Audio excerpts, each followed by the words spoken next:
Esta película está basada en un incidente real que ocurrió durante la Guerra de Vietnam. Fue publicado por Daniel Lang en la revista New Yorker en 1969. Basada en hechos reales, la película nos sitúa en los Estados Unidos de mediados de los 70, cuando la nación estaba lidiando con la dimisión de Richard Nixon y el escándalo que eso produjo.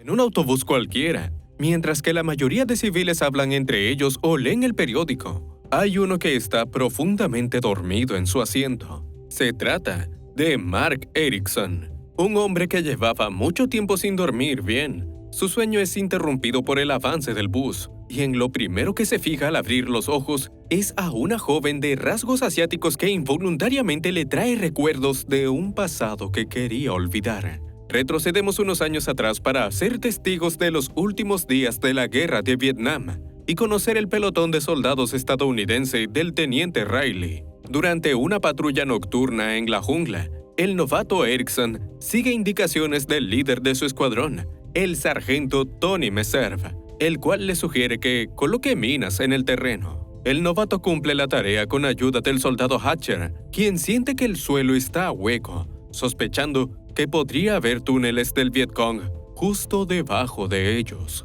En eso, los soldados se alarman al escuchar proyectiles de mortero a la lejanía. Si bien intentan llamar por refuerzos antes de entrar en una confrontación, un soldado asustadizo abre fuego a la oscuridad de la selva, argumentando que vio a un vietnamita escondido. El arrebato del soldado revela la posición del pelotón al mortero enemigo, causando su retirada. Mientras protege el flanco del pelotón, el protagonista cae al suelo cuando la parte superior del túnel BC cede debajo de él. Sus gritos de desesperación solo atraen la atención de un vietnamita en el túnel que se acerca con muy malas intenciones a sus piernas suspendidas. Apenas lanza la primera estocada, el novato es rescatado por el sargento Meserve, justo a tiempo. Como quedaron lejos del batallón, no tiene otra que defenderse por su cuenta de los vietnamitas apostados en las copas de los árboles, bajándolos a tierra con puro plomo. En medio de eso, un vietnamita emerge de un túnel e intenta tomar por sorpresa al novato,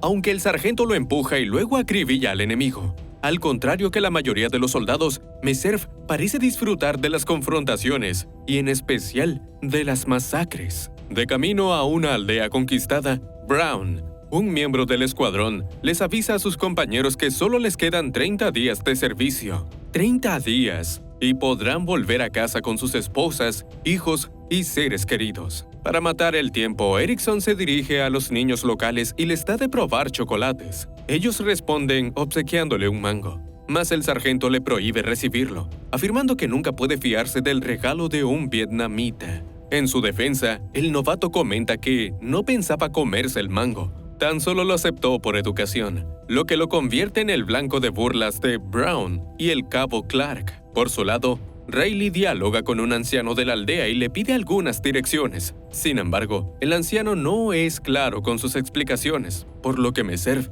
lo acusa de conspirar con el Vietcong.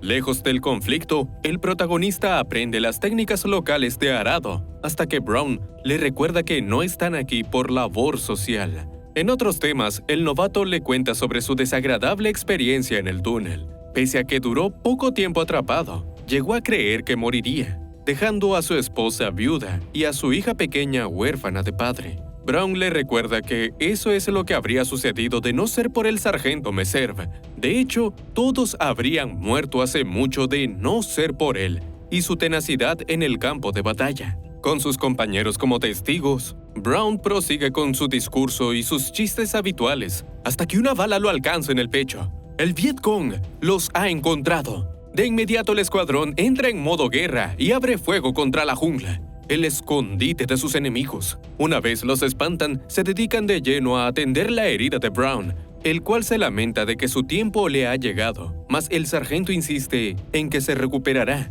Sus compañeros lo envían con un helicóptero de la Cruz Roja, esperando buenas noticias. Brown, luchando contra el desangrado, se repite a sí mismo que es un tipo duro con armadura. Al otro día, los miembros del escuadrón son convocados de regreso a la base Wolf, donde tienen sus camas y pertenencias, mientras disfrutan de estas cosas simples que para ellos son lujos en estas tierras. Conversan sobre lo que harán cuando terminen con su servicio. El único que no se une a la conversación es el sargento. Cuando los soldados le preguntan por su actitud distante, él les dice de inmediato que Brown ha muerto. La moral de los soldados cae de golpe, en especial Clark, quien le echa la culpa de todas sus desgracias a los vietnamitas y desearía quemar su país hasta los cimientos. Por la noche, en un intento de despejar sus mentes, el escuadrón se dirige a una aldea cercana con el fin de divertirse con algunas chicas. Sin embargo, sus propios camaradas le niegan la entrada por órdenes de sus superiores. Meserve cree que es una simple excusa para ocultar a los Vietcong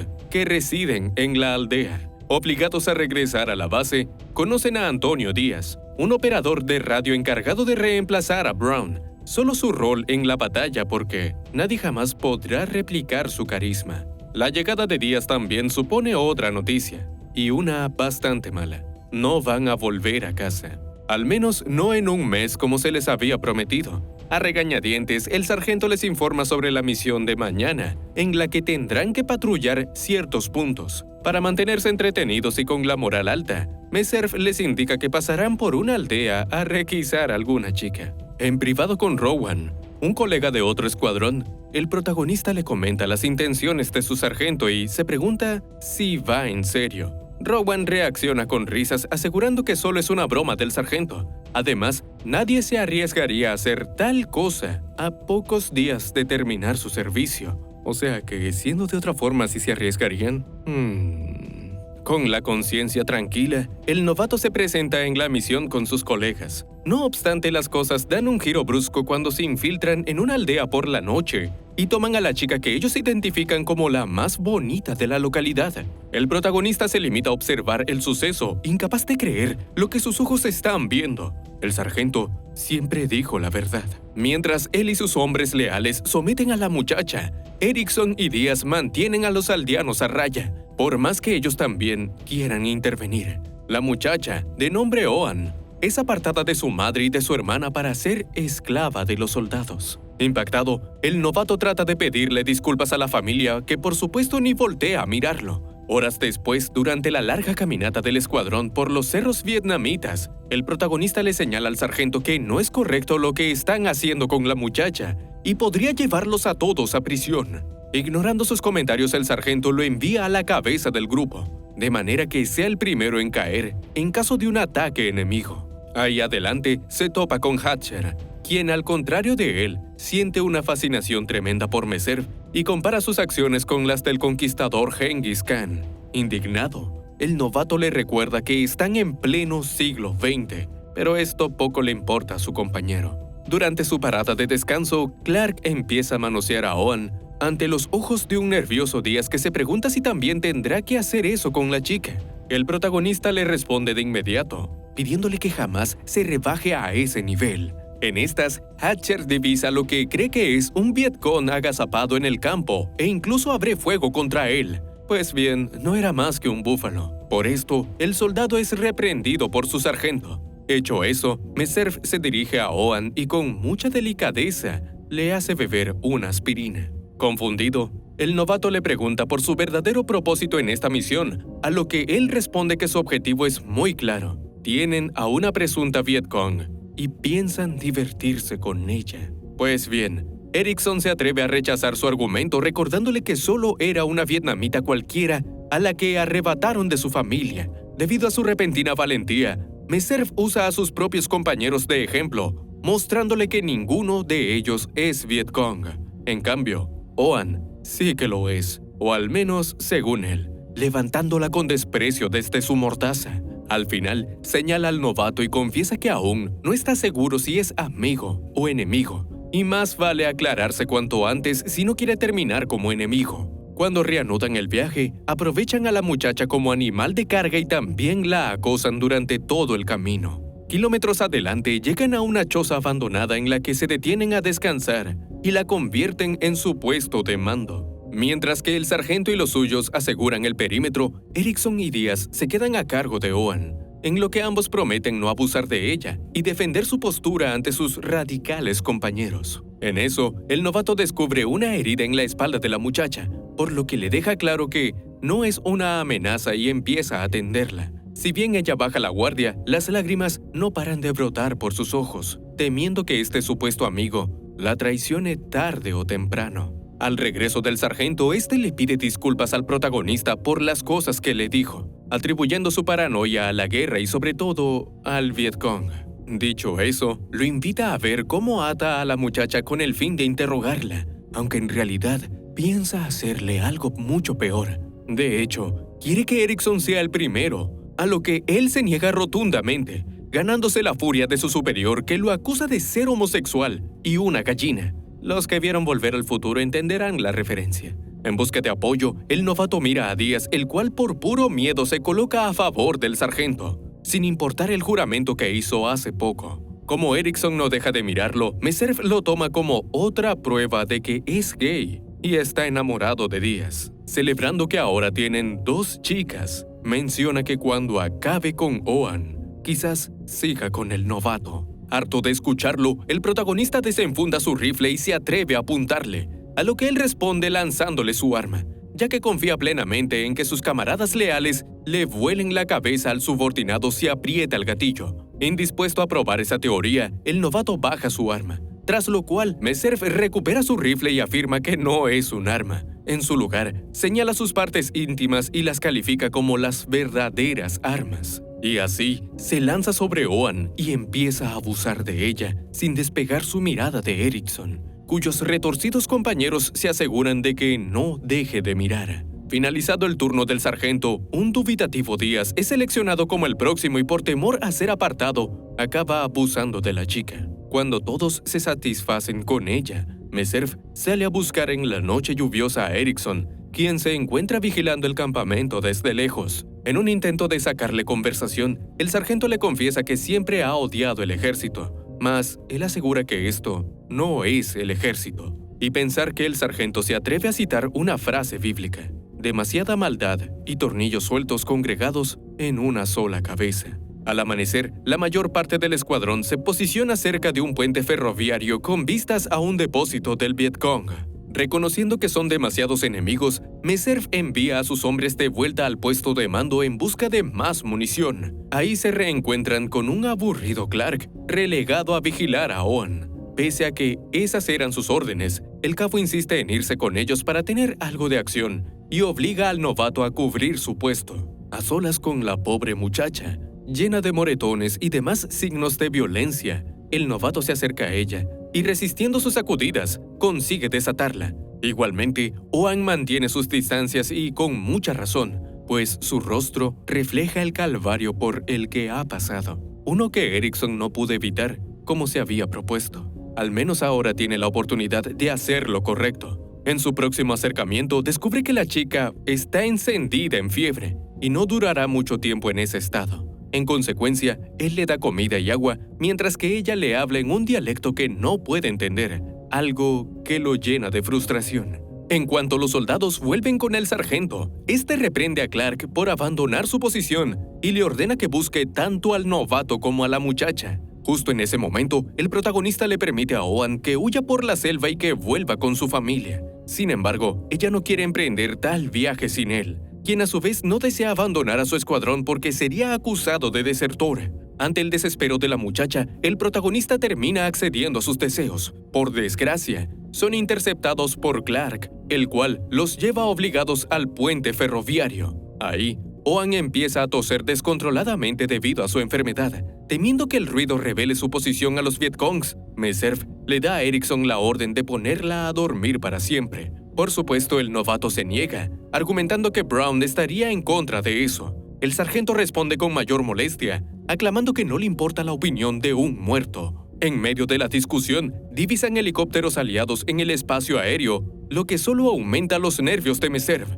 dado que podrían ver a la chica. En consiguiente, le ordena a Díaz que la mate. Justo antes de que él la apuñalara, los Vietcongs abren fuego contra ellos, desatando un enfrentamiento armado. El protagonista se preocupa tanto por defender su posición que pierde de vista a Oan, la cual es brutalmente apuñalada por Clark. Igualmente, la muchacha consigue levantarse y camina por el puente ferroviario, aprovechando el caos para darse a la fuga. Desgraciadamente, el sargento la descubre y les da órdenes a sus soldados de acribillarla, sometiendo al novato para que no pueda hacer nada al respecto. Ante la reaparición de los helicópteros, los soldados abandonan el puente ferroviario, a excepción de Erickson, quien todavía no puede procesar la muerte de Oan, cuando tiene que ver cómo toda una base militar es bombardeada frente a él.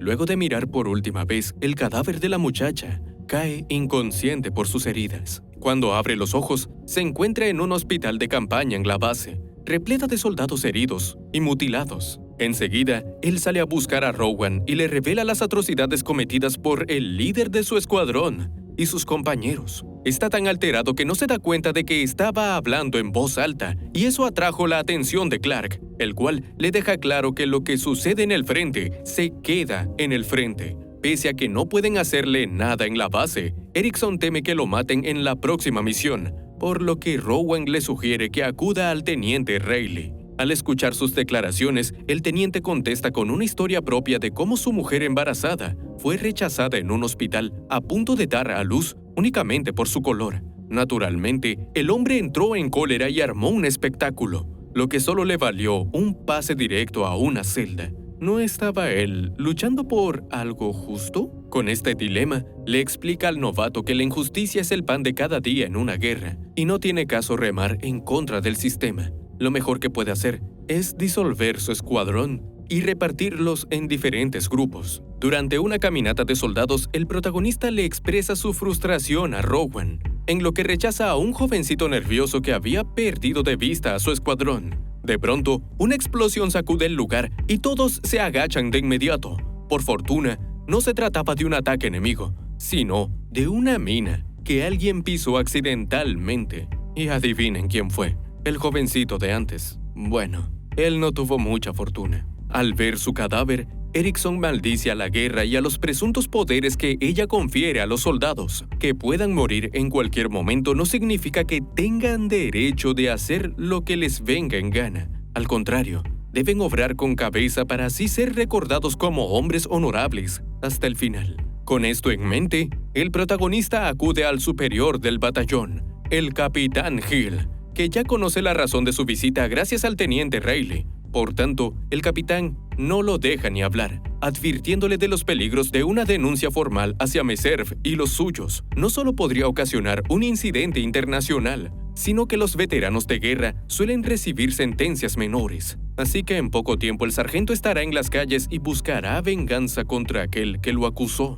Un padre de familia como Erickson debería pensarse 2 veces si vale la pena denunciar. En un intento de mantenerlo callado, Hill lo transfiere a una unidad rata de túnel, en la que apenas participará en conflictos. Caída la noche, el novato se dirige a la privacidad de una letrina a fumar un cigarro, ignorando que alguien está a punto de lanzarle una granada. No obstante, en ese momento un Hatcher pasado de copas pasa por el lugar y saluda a Clark. Al escuchar su voz, el protagonista sube la guardia y sospecha de la repentina desaparición de los soldados, en lo que se topa con una granada. Por suerte, logra saltar de la letrina en el último segundo, salvándose de una muerte segura. Consciente del responsable, toma una pala y le revienta la cara a Clark. Hecho eso, le revela al escuadrón de Meserve que ya los acusó con sus superiores, pero no tienen nada de qué preocuparse, porque a nadie le importó lo que dijo. Luego, en un bar, lo vemos ahogando sus penas en alcohol,